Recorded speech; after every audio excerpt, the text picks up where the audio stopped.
సంధ్యవేళ స్నానం చేసి నన్ను చేరి నా చీర కొంగుతో ఒళ్ళు నువ్వు తుడుస్తావే అదో కావ్యం. దొంగ మళ్ళీ ప్రియా ప్రియా సడి లేక వెనకాల నుండి నన్ను హత్తుకుంటావే అదో కావ్యం.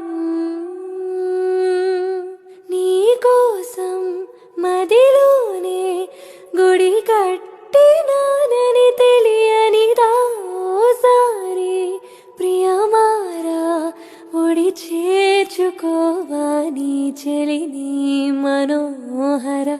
నా హృదయమునే ఓ మధువనిగా మలిచినానంటర తీవర. ఆ తేనెలనే ఓ తుమ్మెదవ